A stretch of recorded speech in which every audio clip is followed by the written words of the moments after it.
朝、ベッドから動けない。理由はわからない。体が重いわけではない。眠れていないわけでもない。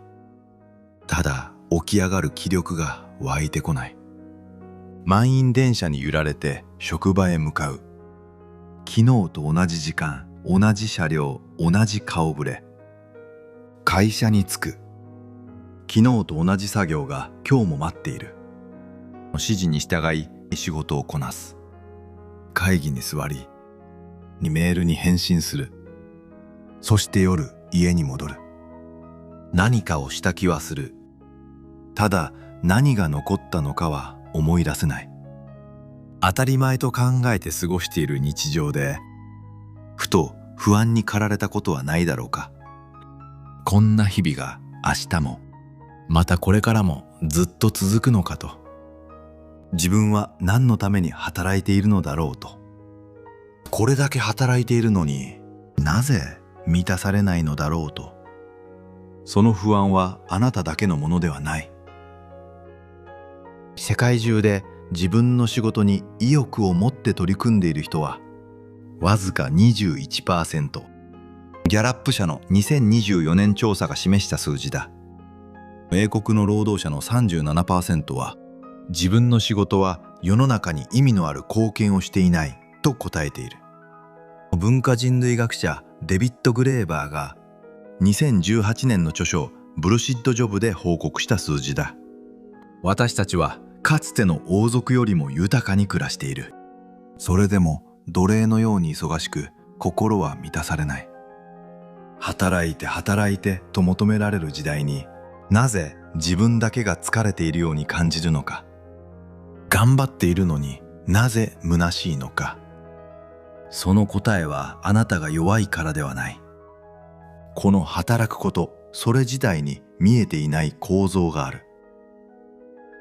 20世紀、ナチスから逃れた一人の哲学者が、それを人間の条件として再び世に問い直した。ハンナ・アーレント。彼女は働くを3つに分けてみせた。その3つを知ると、あなたが何に消耗していたのかが見えてくる。そして何を取り戻せばいいのかが見えてくる。働いても満たされない。その正体を紐解いていく。1906年、ドイツのハノーバーに生まれたハンナ・アーレント。ユダヤ人の家庭に育ち、若くして哲学に没頭した。師は2人いた。1人は20世紀最大の哲学者と呼ばれたマルティン・ハイデガー。もう1人は実存哲学を切り開いたカール・ヤスパース。彼女の人生は思想の中だけでは完結しなかった。1933年、ナチスがドイツの政権を握る。その年、反ユダヤ主義を研究していたアーレントは、ベルリンでゲシュタポに逮捕された。8日間拘束された。釈放されたその夜、彼女は荷物もまとめずに着の身着のままドイツを脱出した。そして母と共にパリへ逃げた。この日から彼女は無国籍者となった。ドイツは彼女から市民権を奪い、どの国も彼女を自国民とは認めなかった。その状態は18年間続くことになる。1940年、ナチスドイツがフランスに侵攻する。アーレントは敵性外国人としてフランス南西部のギルス収容所に送られた。彼女が目の当たりにしたのは、人間が自分の意志を捨て、官僚の歯車として何百万もの命が失われていく光景だった。家族や友人の多くを失った。彼女自身も何度生死の境を越えてもおかしくなかった。混乱の隙を突き、彼女は収容所を脱出する。1941年、夫のハインリヒ・ブリュッヒャーとようやく合流した母と共に、スペイン、ポルトガルを経由し、アメリカへの船に乗った。たどり着いた時、彼女は34歳。財産はなく、英語も流暢ではなかった。彼女は問い続けた。なぜ人は自由を投げ出すのか。なぜ考えることをやめてしまうのか。人間が人間であるとはどういうことなのか。亡命の地アメリカで彼女は思索を止めなかった。その答えの一つが1958年の著書「人間の条件」だ。この本は私たちが普段一つにまとめて呼んでいる働くを3つに分けてみせた。労働、仕事、そして活動。ラテン語にすればビタアクティーバ、活動的な性。人間が生きるために日々行っている3つの営みのことだ。現代に生きる私たちが働いても満たされないと感じる理由は、この3つのうちどれか一つに極端に偏っているからだとアーレントは指摘した。一つずつ紐解いていく。一つ目、労働。ラテン語でホモ・ラボーランス。労働する動物。アーレントによれば、労働とは人間が生き続けるために繰り返さなければならない営みのことだ。食べる、眠る、身支度をする、家を整える、ただ生きていくための糧を得る。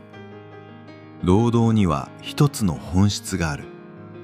終わりがないということだ。朝に作った食事は夜には消えている。今日掃除した部屋は明日にはまた汚れている。今月稼いだ給料は来月には使い果たされている。労働の成果は消費されると消えていく。そしてまた同じことを繰り返す。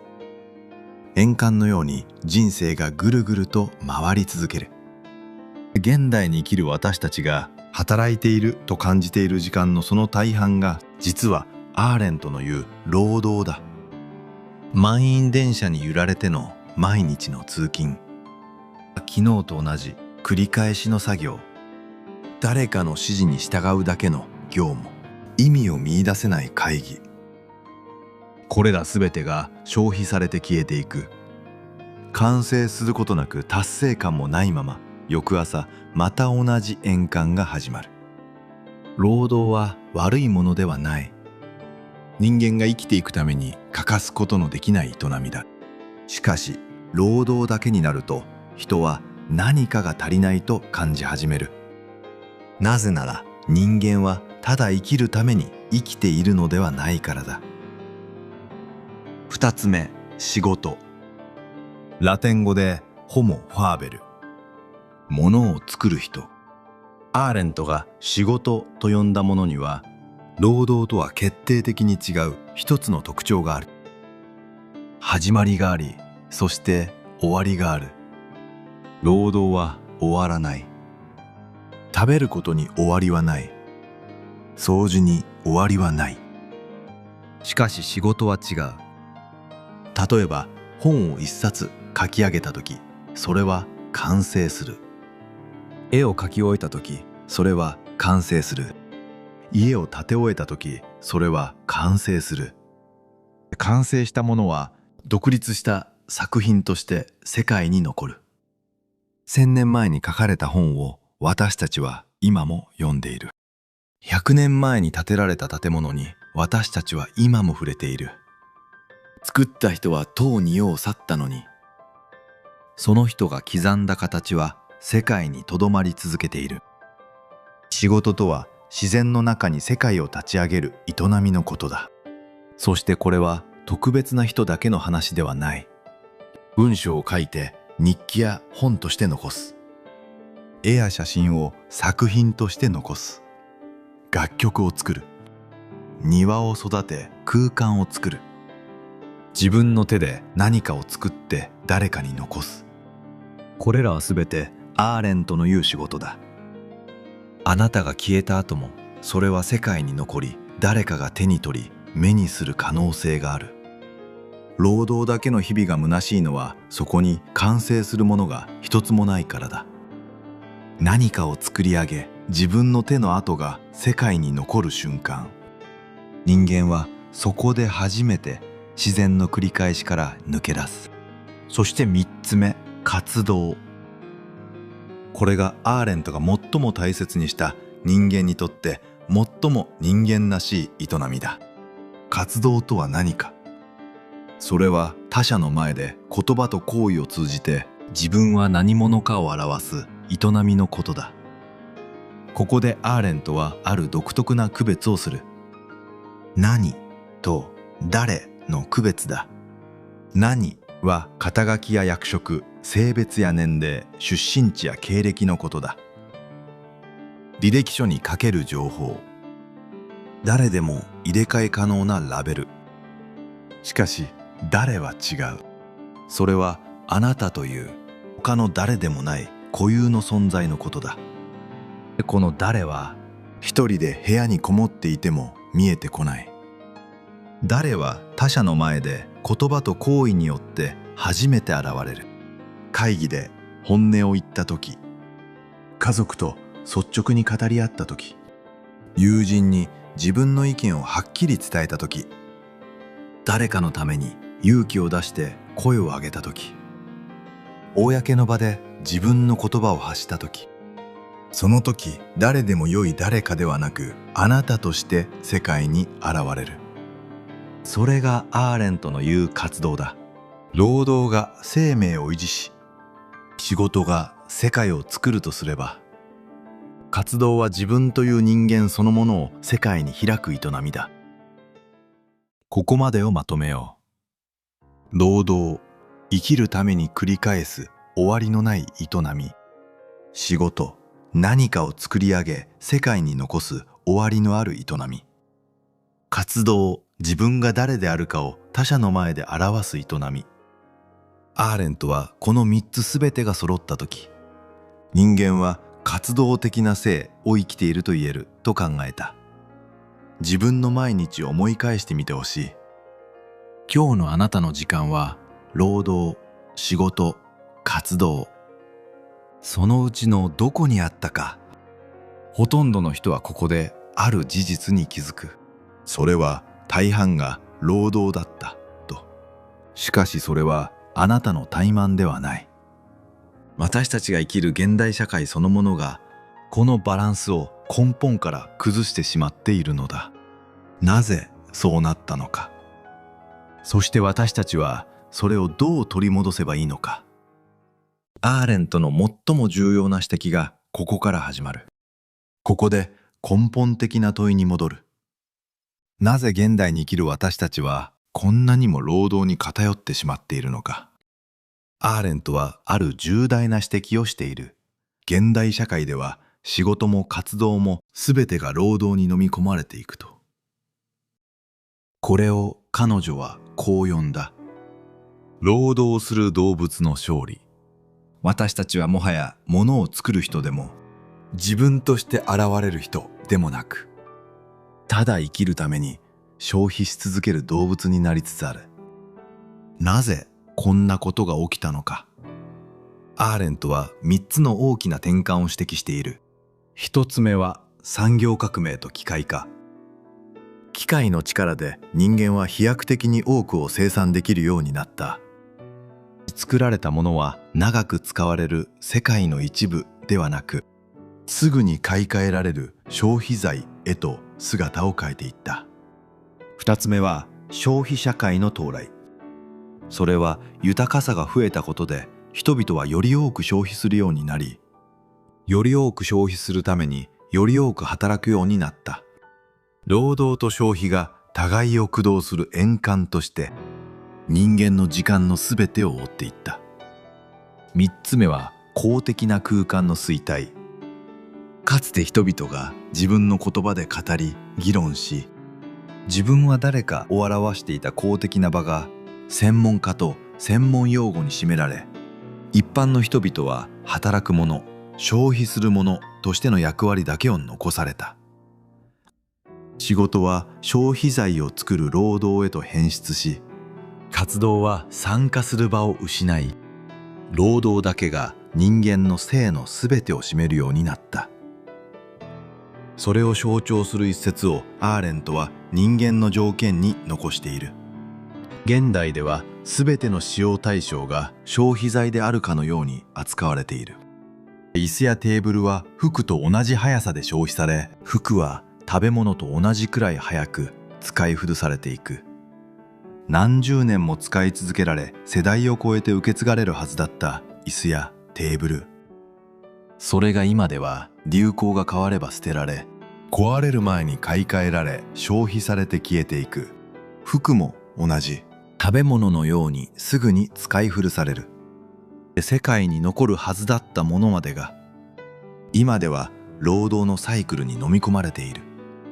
この侵食は物だけにとどまらない。私たちの仕事も関係も時間も、すべてが消費されて消えるものになっていく。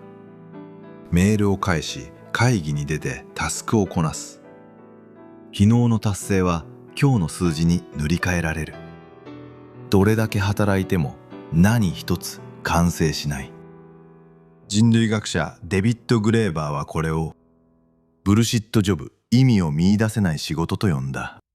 長時間労働で命を落とす人は世界中に広がっている。過労死という日本語は2002年にオックスフォード英語辞典に登録され、今では労働文化を語る国際的な言葉となった。世界保健機関と国際労働機関の推計によれば、長時間労働により亡くなった人は全世界で年間およそ74万5千人。私たちはかつての王族よりも豊かな暮らしをしながら、時間に追われ、時に命まで失っている。なぜか。労働は終わらず、仕事と活動は失われていったからだ。これがアーレントが1958年に鳴らした警鐘だ。彼女が予見した世界は、2020年代の私たちの日常そのものになっている。アーレントの分析は60年以上経った今、古びるどころか、むしろ深刻さを増している。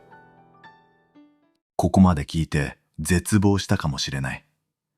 自分は労働の中に閉じ込められていると。この円環から抜け出すことはできないと。しかしアーレントは絶望で本を閉じてはいない。人間が労働する動物に終わらないために、最後にある重要な指摘を残している。それは私たちが今日からでも始められる、ささやかでしかし決定的な生き方の転換だ。最後にその答えを紐解いていく。アーレントは私たちに何を残したのか。それはある気づきだ。働くを3つに分けて見つめれば、人生の景色が変わる。労働、仕事、活動。この3つはそれぞれ違う性質を持っている。人間はこの3つすべてが揃って初めて満たされた生を生きることができる。私たちが働いても満たされないと感じるとき、そこにはある共通点がある。仕事と活動の時間が極端に少ない。何かを作り上げ世界に残す瞬間。他者の前で自分の言葉を発する瞬間。それらが1日のうち1週間のうちほとんどない。では何ができるのか。アーレントの3分類を踏まえて3つだけささやかな指針を伝えたい。1つ目、1日の終わりにこう問うてみる。今日の私は労働、仕事、活動のうちどこにいたか。メールを返し、会議に出てタスクをこなした時間。昨日と同じ作業を今日も繰り返した時間。それはおそらく労働だった。何か後に残るものを作った時間はあったか。誰かと考えを交わした時間はあったか。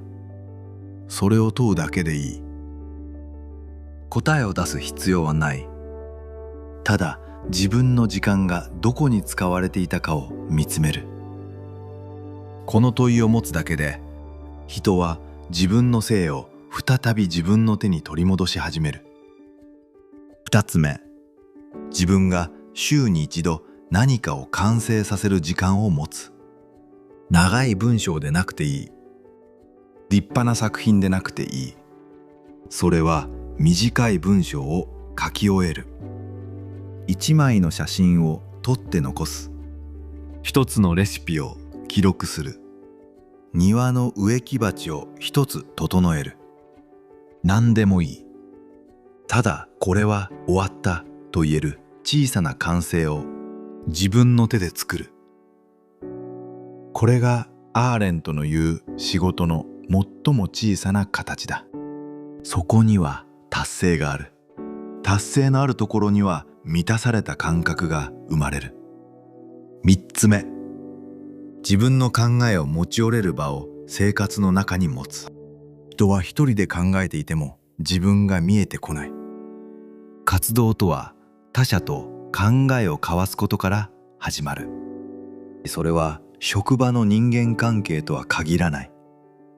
家族との夕食の会話、友人とのお茶の時間、信頼できる誰かと一冊の本や一本の動画について感想を交わす時間。例えばそういった場で自分が何を感じ何を考えたかを言葉にしてみる。最初は短くていい。あの話印象に残った。自分はこう感じた。それだけで十分だ。その小さな言葉があなたを誰として世界に表し始める。仕事と活動の時間は自分から想像していくことが大切だ。そしてその思いに応える豊かな資源が私たちにはある。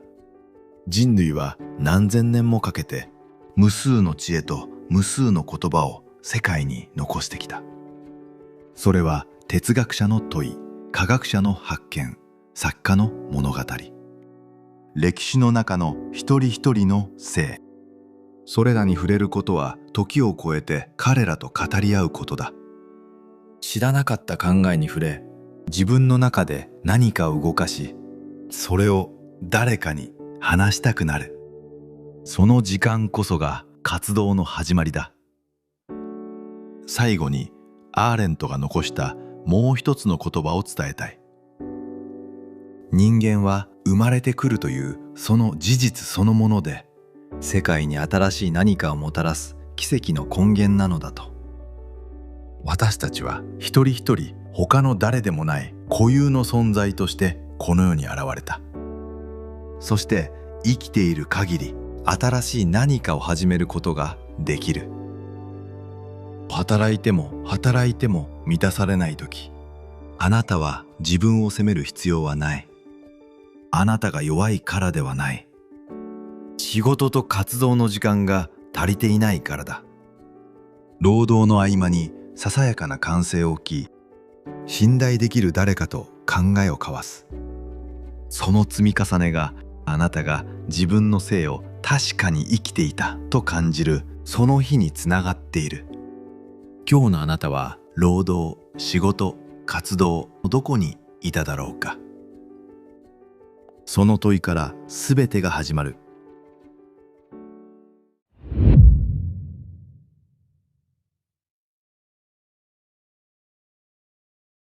インテリジェンスキュレーターは広大な情報の宇宙から真に価値ある知識を選びお届けします。